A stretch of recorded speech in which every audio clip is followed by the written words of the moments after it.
tu reçois des informations comme ça?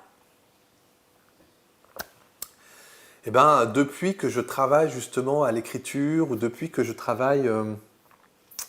euh, alors, ouais, beaucoup l'écriture. J'ai beaucoup commencé par ça. Le sentiment parfois de... euh, tu sais, je me posais une question, et il y a un moment où j'avais lu quelque part que quand vous avez une question, écrivez-la sur un ordinateur. Et moi, j'ai jamais fait le côté écriture automatique sur un papier. Bon, ça me parle pas, ce truc-là. Et donc, je posais ma question. Et puis tout de suite, effectivement, comme je te disais, un peu comme dans le livre, je commençais à avoir une réponse, et ça allait très vite, donc j'étais obligé de suivre l'information. Et puis quand ça se terminait, bon, je relisais, je corrigeais les fautes. Mais ce qui était très intéressant, c'était surtout quand je relisais ça quelques jours plus tard. Parce que là, je me disais, ah mais c'est vrai, j'ai écrit ça. Et ah ouais, d'accord. Et ce qui est intéressant, c'est que c'est comme si ça venait piocher de l'information dans ma tête.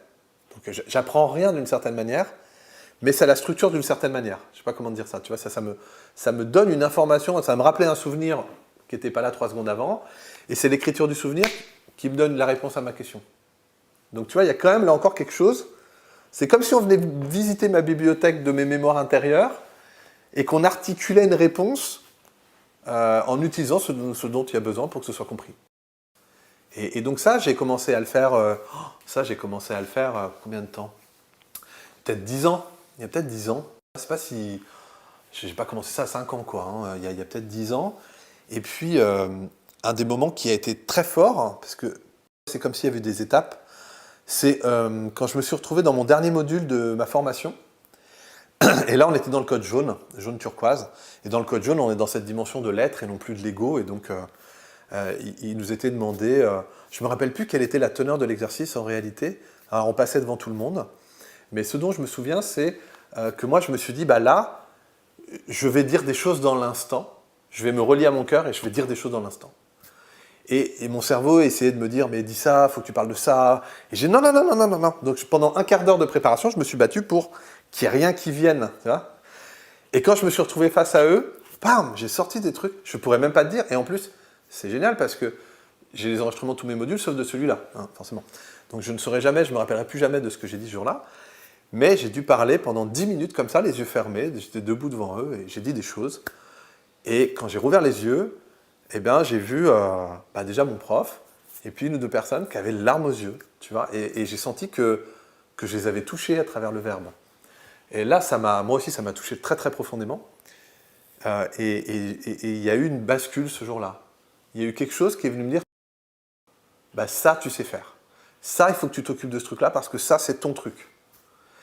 Et après, j'ai commencé par le travail à écrire des rêves éveillés, où tu sais, c'est pendant 30, 45 minutes, alors ça me consommait 20, 30, 40 pages sur des thèmes différents, et j'écrivais ça, et les gens venaient, il y avait une dizaine de personnes à chaque fois, on discutait, ils venaient faire le truc, on débriefait, ils repartaient, et j'ai fait ça pendant, j'ai au moins fait ça pendant assez longtemps, et j'ai petit à petit, là, dernièrement, j'ai commencé à sentir que j'avais plus besoin d'écrire. Au contraire, ça me prenait trop de temps. Et il y a même un jour où j'ai senti que, justement, il fallait que je propose une journée où j'allais, comme ça, fermer les yeux et parler pendant toute la journée, sans rien préparer. Et là, j'ai passé une semaine de merde. Mais c'était horrible. J'avais peur, j'étais là, mais qu'est-ce que je vais leur dire? Mais justement, j'ai pas le droit de le préparer, mais et s'il se passe rien, et si c'est nul, et si... Et les gens y payent en plus. Hein. Et en fait, il y a dû avoir, je sais pas, 12 personnes, je crois, ce jour-là. Déjà, tu sais, quand tu es assis devant 12 personnes et que tu sais pas ce que tu vas dire, et que tu dois fermer les yeux pour raconter des trucs sans savoir ce que tu as raconté, c'est un peu... Hein, j'ai pas été le plus drôle du moment le matin, hein, tu vois. J'étais un peu tendu. Et puis, finalement, écoute, dans l'instant, j'ai dû faire 4 ou 5 audios comme ça de 45 minutes à chaque fois, tu vois, toute la journée. J'ai raconté plein de trucs et les gens ont adoré. Tu vois. Et vraiment, je me suis dit là, pareil, une étape en plus. Et puis, tu vois, finalement, la dernière étape, c'est cette chaîne que j'ai construite, Unité de conscience, conscience de l'unité, où là, eh bien, y a une espèce de partenariat avec cette guidance où j'ai pas le droit de savoir de quoi je vais parler. C'est des capsules à peu près de 45 minutes, tous les 15 jours. On m'a demandé que ce soit un prix très accessible, que j'y prenne énormément de plaisir, que je l'arrête quand j'ai plus envie, mais que si j'en ai envie, ça peut durer 1 an, 5 ans, 10 ans. Et donc, je me suis dit, j'ai eu un peu tout ça en marchant dans la forêt. Hein. Bon, puis, je dis, bon, allez, j'y vais. Je fais une première écoute dans mon cabinet, là. Et là, blablabla, blablabla, blablabla. Puis j'apprends un peu tout ça. Puis je me rends compte que l'intro va faire 3 parties. Parce que le lendemain, j'en refais une, deuxième. Et puis, à la fin de la 3e capsule, fin de l'intro, on me dit. D'accord? Et puis après, il y a eu 4 autres modules qui ont été faits assez vite, en fait. Hein, ils ont été faits. Et à un moment, capsule 8, fin du cycle. Bon. Et bien, il y a eu 9 mois entre ce cycle-là et le suivant. Et au bout des 9 mois, quand j'ai senti que c'était prêt, il y a un truc qui pousse à l'intérieur, qui me donne envie, là, j'ai dit, bon, ok, je continue le cycle 2, mais il faut que la chaîne, elle naisse, quoi. Il faut que ça existe. Et donc là, j'ai demandé à une collègue qui a fait cette chaîne de tout mettre en ligne, de tout préparer. Et quand j'ai lancé, j'ai continué mon cycle 2. Et donc, je te dis, là, c'est des surprises parce que j'ai quand même toujours l'appréhension de je ne me souviens plus de tout ce que j'ai dit, donc est-ce que je ne vais pas me répéter, ou est-ce que si, ou est-ce que ça? Et c'est incroyable parce que dès que je me mets en disant ok, c'est pour la chaîne Unité de Conscience, je ferme les yeux et que je commence, pam, il y a un fil rouge. Je me rappelle d'un coup d'un module ou d'un truc. C'est pareil, tu vois, ça me traverse. Ça ne me possède pas. C'est important d'entendre ça parce que c'est pas une possession. C'est très léger, c'est très fin, ça te traverse.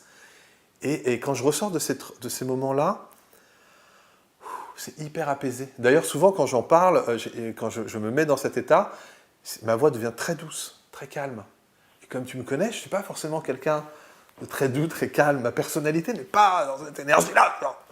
Et donc, souvent, je me rends compte moi-même, d'une certaine manière, tu vois, en profondeur. Et parfois, je me dis, ah tiens, je suis en train de parler de ça. Ah j'aurais pas pensé. Ah tiens. Et parfois même, je commence même des fois à dire des choses que je ne sais pas. Ça me trouble. J'en suis encore à des niveaux où j'arrive pas encore à m'abandonner quand c'est trop troublant. Bon, mais c'est comme un entraînement finalement. Et je vois bien que plus je le fais, plus je suis à l'aise. Et ce que je me rends compte aussi souvent, c'est que j'ai toujours des trucs à dire. Alors que c'est un moment où je tombe, tu sais, dans un vide. Quand je fais ça, je tombe dans un vide avec une forme de honte. Et je me dis tant pis, et je tombe dans ce truc-là, et waouh! Et quand je ressors, je fais waouh, c'était bien. Où les gens me disent merci, ça m'a éclairé là-dessus, ça m'a plu, il y a eu ça, il y a eu ça. Ah bon, super.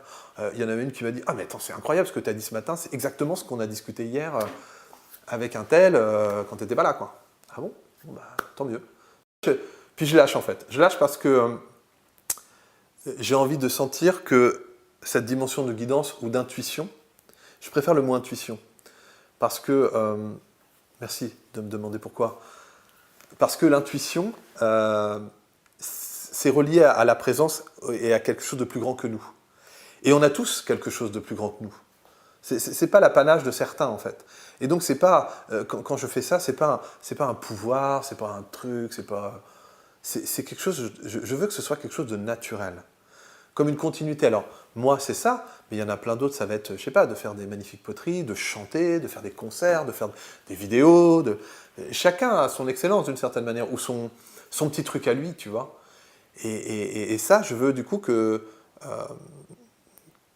ces moments-là soient non pas quelque chose de stigmatisé, alors bien, mal, c'est super, c'est génial, ou c'est nul, ou c'est un état, pour moi, une naturalité que je suis en train d'apprendre. J'apprends à intégrer ma dimension intuitive et à m'abandonner à ça, avec tout l'ego qui a peur tu vois, de perdre le contrôle ou de perdre le truc, et petit à petit d'apprendre ça et d'en faire quelque chose de simple et de naturel.